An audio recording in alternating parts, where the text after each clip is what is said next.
We're going to look at the composition. Is it working? We're going to then have a color wheel and think about colors that we talked about. Are the colors working? Okay. And the last one is content, like what's the painting about? So these are some tools that I'm going to have out on the table that we're automatically going to use. The next thing is the 3 wows, okay? So here, remember we talked about contrast? Do we have enough light and dark in a painting? Okay? But it doesn't just have to be light and dark. It could be texture versus smooth, right? It could be painterly brush strokes versus very fine detail. We're just talking about contrast. So I have my really handy black and white palettes that are really good at, this is my black, this is my white. Okay, we also know that we like space in a painting so we can let it breathe. We did this before. And then the last one in the 3 wows is the variation. What's making this painting special or different or really pulling the viewer in. So those are your basic fundamentals in finishing your painting. So standing back, kind of like the reverse binoculars, there's actually this thing you can buy at the art store where you put it on a painting and it makes the painting look really far away and small. So you can see how would it look in the distance, because you want it to work close up, but you also want to be able to stand back and for the painting to look. Okay, so what else do you guys do when you're finishing artworks? You've been painting for a long time. You look for a focus or movement within the painting. Great, both of those are awesome. Like a focal point I think is fantastic, and also movement or even a sense of energy to it, that it's not dead, right? Okay, this is great. And then there's just deciding if it's complete, if there's enough interest there to, or whether you have to. Sometimes you've got something dull and you have to keep on working at it until you destroy it, and well, too bad. Yeah, that's welcome to being an artist. When I think interest, I think variation as well. These two are kind of together, but also it is a decision really, because you can always keep going. Yeah. We've all of our own paintings, sounds like.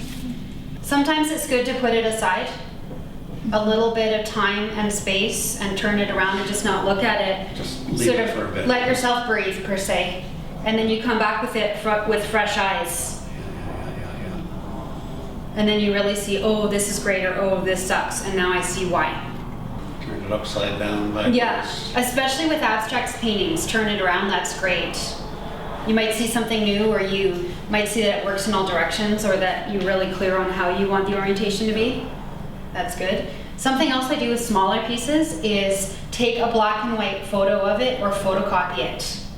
And what that really gives you is a sense of, are the layers intertwined? Did the layers mesh? Because if you're doing the techniques we learned in this course, where we're doing maybe a little bit of collage and maybe some mixed media, maybe some glazing and maybe some heavy body paint, is it all working together? And often when you take a black and white photo, you can really see if the painting is pulled together or not. And this is where, for finishing, you could use your removal techniques, because removal techniques really bring layers together. We had someone in the last class say that they would look at the painting in a mirror, so not directly. I thought that was an interesting idea. Yeah. Okay. That's another way to turn it around. Yeah, exactly, because you're looking at the reverse image. What about ask a trusted other artist? So you're getting feedback. Who do you trust? Yeah.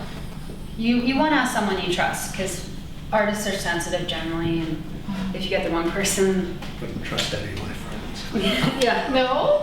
Well, it's not friends. No idea. I specifically wrote artist here as someone that can not say I like it or I don't like it, and more say, well, I think it could use a little more, and this is why.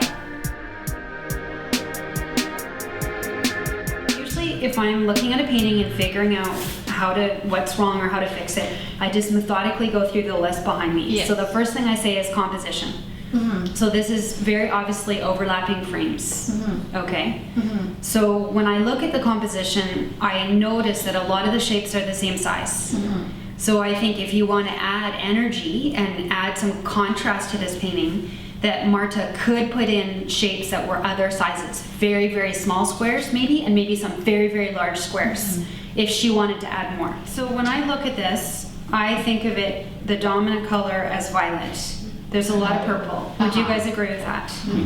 Okay, and she's used some green, and then even this could be almost like a red-orange. So we know that Marta's using a triadic color scheme, okay? So if she wanted to, she could add, like, she's got quite a lot of green and quite a lot of purple, and this orange color could be the accent. So she could go and use it to highlight some of the boxes or outline them. The orange? Yeah, you're accenting colors, your orange, and you could do that if you wanted with a mixed media, like go in with a pastel or go in with a crayon or a pencil crayon, and go in there and just add a little bit of color because you've got a solid purple and green. Yeah, so that orange could be like, okay, I'm going to decide that, say, this box is my focus, and I'm going to, you know, use that. With orange. Yeah. So you've got a bit of it here in this sort of ladder construction. Yeah. You know, that's if this was my painting, that's as far as I would go because you have so much information there to work on. Yeah. With those 3 items that's very helpful. You have your work ahead of you. The shifting of focus by the color, that's a good one. It's a vertical composition. No problem there. Okay, and then with color. So with colors, it's predominantly yellow.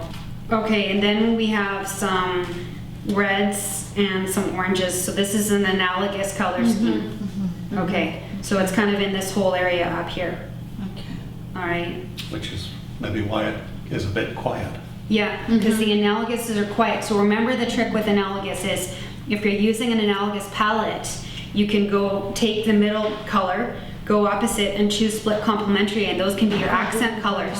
So if you wanted to add a little something to make it pop, you could add a little blue-green or blue-violet if you chose to do that. Okay, and then, so that's color. Content is obviously clear. We have a very clear focal point. That's excellent. It's a question mark. So now let's look at this black and white here. So definitely, I think you knew right away that it could do with a little more contrast if you chose to. Some paintings can be quiet. Like John said, people choose an analogous color palette because they want it to be quiet. It's always your choice. These are just tools if you don't feel like the painting is finished. You know, if you want to have some more lights and some more darks, you can. But really, in terms of meeting all these requirements, it has space, you know, it's got variation in the background, it has a really strong focal point, it's clear in content.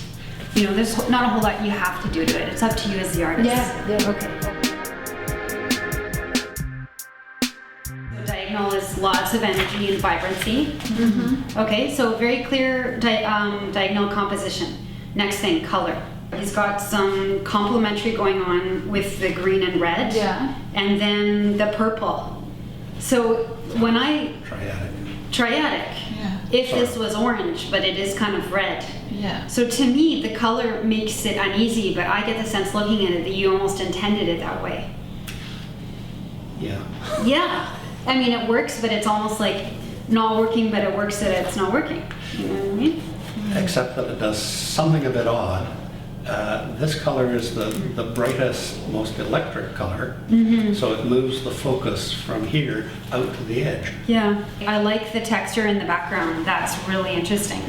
Almost like a resist is happening here, and then these two are complementary. It's totally unusual. It's working, and then there's pieces in it that are unconventional, but it's cool.